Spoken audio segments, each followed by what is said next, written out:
শীত থাকতে থাকতে ডিম বেগুনের এই রেসিপিটা অবশ্যই একবার বানিয়ে নিন। একদম নতুনত্ব হবে, গ্যারেন্টি দিয়ে বলছি। প্রত্যেকে খাওয়ার পর দারুণ হয়েছে এটা বলতে বাধ্য হবে। তাহলে চলুন শুরু করি আজকের রেসিপি। নমস্কার বন্ধুরা, কেমন আছেন সবাই? ভালো তো? পাপিয়ার ঘরোয়া চ্যানেলটিতে সকলকে জানাই স্বাগত। চলে এসেছি আবারও একটা দুর্দান্ত স্বাদের রেসিপি নিয়ে। তাহলে চলুন শুরু করি আজকের রেসিপি। একদম স্কিপ করবেন না, পুরো ভিডিও দেখুন। আশা করি আপনাদের প্রত্যেকের ভালো লাগবে। রেসিপিটা শুরু করার জন্য আমি প্রথমেই একখানা এরকম নরম দেখে আর একটু বড় সাইজের বেগুন নিয়ে নিয়েছি। এবার পেছনের অংশটা বাদ দিয়ে একটু বড় বড় করে কেটে নেব। খুব বেশি মোটা করার প্রয়োজন নেই আর একদম পাতলা করারও প্রয়োজন নেই। আপনারা দেখে নিশ্চয়ই বুঝতে পারছেন কিভাবে কেটে নিতে হবে। এইভাবে কিন্তু আমি গোল গোল করে একটু মোটা করে কেটে নিয়েছি, দেখুন। এবারে সমস্তগুলো কেটে নিচ্ছি আমি, মানে পুরো বেগুনটাই কেটে নিচ্ছি। এরপর একটা প্লেটের মধ্যে তুলে নেব। তারপর এগুলোতে আমি একটা বাটির মধ্যে জল নিয়ে তার মধ্যে সামান্য পরিমাণ নুন দিয়ে একটু সময় আমি ভিজিয়ে রাখবো। অনেক সময় বেগুনে অনেকের অ্যালার্জি থাকে বা অনেকের মুখ চুলকায়, সেটা আর হবে না। কিছুক্ষণ একটু নুন জলে ভিজিয়ে রাখলেই আর বেগুনটা কালো হয়ে যাবে না। এবার আমি বেগুনগুলোকে রেখে দিচ্ছি এক সাইডে মিনিট খানেকের জন্য, বেশিক্ষণ রাখার প্রয়োজন নেই। এই রেসিপিটা কিন্তু প্রত্যেকের ভালো লাগবে। একবার অবশ্যই বানিয়ে খেয়ে দেখবেন আর আমাকে কমেন্ট করে জানিয়ে যাবেন। এবার জল থেকে একটা একটা করে বেগুনের পিস নিয়ে মাঝখানের যে দানার অংশটা আছে ছুরি দিয়ে এইরকম একটু গোল করে কেটে নিতে হবে। তারপর মাঝখানের অংশটা একটু চাপ দিয়ে তুলে নিলেই হয়ে যাবে। দেখুন কত সহজে। একটু নরম দেখে বেগুন নিলেই ভালো হবে, যাতে ভেতরে বেশি মোটা দানা না হয়ে যায় সেটা খেয়াল রাখবেন। মোটা দানা হয়ে গেলে এটা কাটতে একটু অসুবিধে হবে। এরকম একটু নরম দেখে নেবেন, তাহলে কাটতেও সুবিধে হবে আর খেতেও ভীষণ ভালো লাগবে। দেখুন বেগুনের মাঝখানের অংশগুলো বার করে নিয়েছি প্রত্যেকটা বেগুনের টুকরো থেকে। এবার আমি এইগুলোকে যে বাটিতে আমি এগুলোকে ভিজিয়ে রেখেছিলাম নুন জলে, সেই বাটির মধ্যেই দিয়ে দিলাম। আর এর মধ্যে দিয়ে দেব আমি সামান্য পরিমাণ একটু হলুদ গুঁড়ো। এগুলোকে যেহেতু আমি আলাদা করে আর নুন মাখিয়ে রাখছি না, তাই এর মধ্যে নুনটাও ঢুকে যাবে আর বেগুনের টুকরোগুলো কালো হয়ে যাবে না। ভালো করে একটু মিশিয়ে নিতে হবে হলুদের গুঁড়োটা দিয়ে জলের সাথে। এটাকে তারপর আমি মিনিট দুয়েক মতো ভিজিয়ে রেখে দেব। চলুন এটাকে এবার আমি সরিয়ে দিচ্ছি। খুব ভালো করে এটা মেশানো হয়ে গেছে। এবার এটাকে একদিকে আমি রেখে দিচ্ছি। আর যে বেগুনের মাঝখানের অংশগুলো আমি কেটে নিয়েছিলাম এগুলো কিন্তু ফেলবো না। এগুলো দিয়েই আজকে সুন্দর রেসিপি তৈরি হবে। এগুলোকে একদম মিহি করে কুচি করে নিচ্ছি। আপনারা চাইলে বটি দিয়েও একটু টুকরো করে কেটে নিতে পারেন। এইভাবে একটু মিহি করে কুচি করে নিতে হবে। খুব তাড়াতাড়ি হয়ে যাবে আর খুব নরম। রান্নাটা করতে কিন্তু বেশিক্ষণ সময় লাগে না। আর আমরা সকলেই কিন্তু বেগুন ভাজা, বেগুনের ঝাল, ঝোল, মাছ দিয়ে অনেক কিছু খেয়ে থাকি, কিন্তু আজকের পদটা একদম অন্যরকম হবে। আপনারা দেখুন, আপনাদের প্রত্যেকের ভালো লাগবে আর প্রত্যেকে আমরা বানিয়ে খেতে পারবেন। খুব কম তেল ঝাল মশলায় তৈরি হয়ে যাবে। সমস্তটাই দেখুন একদম মিহি করে আমি কুচি করে কেটে নিয়েছি। এবার একটা প্লেটের মধ্যে আমি তুলে নিচ্ছি। যেহেতু এগুলোকে আমি আগে থেকে ধুয়ে রেখেছিলাম, তাই এগুলোকে আর ধোবো না। এখানে নিয়ে নিয়েছি আমি পেঁয়াজ কুচি, রসুন গ্রেট করে নিয়েছি, কিছুটা কাঁচা লঙ্কা কুচি করে নিয়েছি আর সামান্য পরিমাণ আদাও গ্রেট করে নিয়েছি। এখানে একটা বড় সাইজের পেঁয়াজ নিয়েছি, 4-5 কোয়া মতো রসুন নিয়েছি আর সামান্য পরিমাণ আদা নিয়েছি আর দুটো কাঁচা লঙ্কা। এবার একটা প্যান বসিয়ে দিয়েছি। প্যানে দিয়ে দিলাম 1 থেকে 1.5 টেবিল চামচ মতো সর্ষের তেল। তেলটা খুব ভালো করে গরম হয়ে গেছে।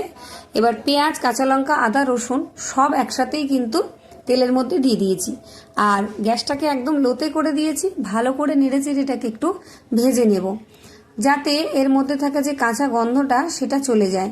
মানে রসুনের একটা উগ্র গন্ধ থাকে, সেটাও যেন না থাকে আর রসুনের স্বাদটাও যেন বজায় থাকে, সেই রকম করেই ভাজবো, মানে পুড়ে না যায়, বেশি লাল করব না।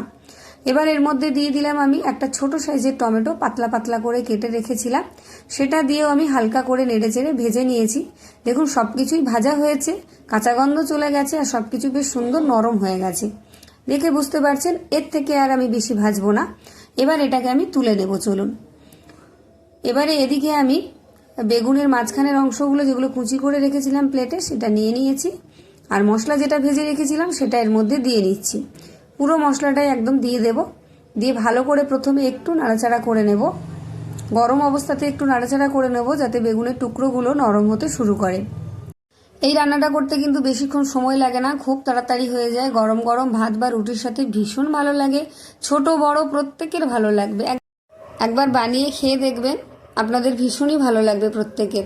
ভালো করে একটু প্রথমের দিকে মাখিয়ে নিয়েছি। এবার দিয়ে দিলাম পরিমাণ মতো নুন। নুনটা কিন্তু বুঝে শুনে দেবেন।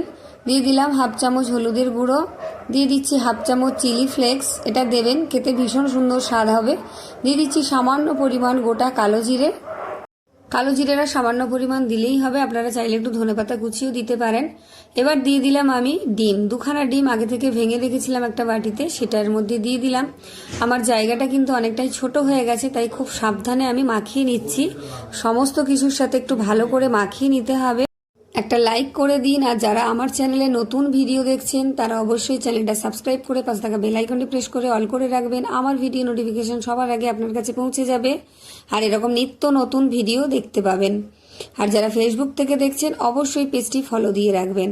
সমস্তটাই কিন্তু আমি মাখিয়ে নিয়েছি, দেখুন দেখতে কতটা সুন্দর লাগছে। এবার চলুন, আমি একটা প্যান আবার বসিয়ে দিয়েছি, দিয়ে দিয়েছি বেশ কিছুটা তেল। বেগুন ভাজতে সচরাচর অনেকটাই বেশি তেল লাগে, আর আজকের বেগুনগুলো ভাজতে কিন্তু একদমই বেশি তেল লাগবে না। এবার জল থেকে আমি তুলে নিয়েছি বেগুনের টুকরোগুলো, একদমই জল ছড়িয়ে নিয়েছি, জল রাখা যাবে না। এবার এক এক করে দিয়ে দিচ্ছি, গ্যাসটাকে লোতে রেখে। তেলটাকে ভালো করে গরম করে নিয়েছি, গ্যাসটাকে লোতে করে এবার এক এক করে আমি দিয়ে দিলাম।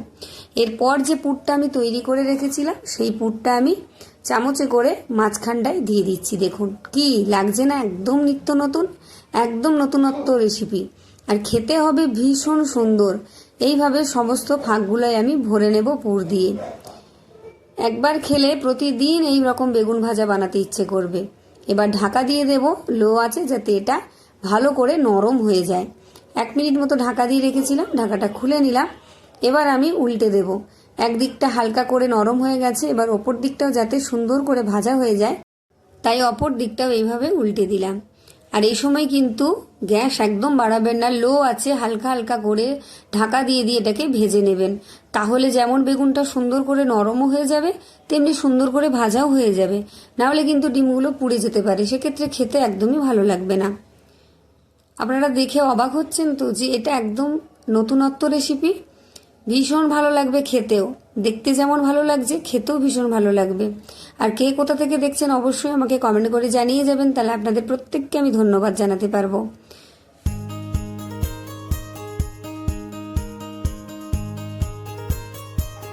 দেখুন প্রথম ব্যাচের বেগুনগুলো কিন্তু আমার ভাজা হয়ে গেছে, তুলে নিলাম। কি সুন্দর লোভনীয় হয়েছে দেখতে। এবার দ্বিতীয় ব্যাচে যে কটা বাকি আছে সেগুলো আমি ভেজে নেব। মোট আমি এখানে 5 টুকরো মতো বেগুন কেটে নিয়েছিলাম, সে দুটোও দিয়ে দিলাম। দিয়ে আবারও মাঝখানটা পুর ভরে নিচ্ছি। একটা হাইপ অপশান আসবে, হাইপটা দেখলে কিন্তু অবশ্যই একটা হাইপ করে দেবেন। আর আপনাদের সুন্দর সুন্দর কমেন্ট পড়লে ভীষণ ভালো লাগে, নতুন একটা ভিডিও বানাতে উৎসাহ জাগে। সব বেগুনগুলো ভেজে আমি তুলে নিয়েছি। দেখুন কতটা লোভনীয় লাগছে দেখতে, দেখতে যতটা সুন্দর লাগছে খেতেও কিন্তু ততটাই সুন্দর লাগবে। গরম গরম ভাত বা রুটির সাথে ভীষণ ভালো লাগবে। আর এই 1 পিস বেগুন ভাজা দিয়ে কিন্তু 2 থেকে 3খানা রুটি আপনারা খেয়ে নিতে পারবেন। তাহলে দেখা হচ্ছে আবার একটা নতুন রেসিপি নিয়ে, ততক্ষণের জন্য টাটা। সবাই ভালো থাকবেন, সুস্থ থাকবেন, সকলকে অসংখ্য অসংখ্য ধন্যবাদ।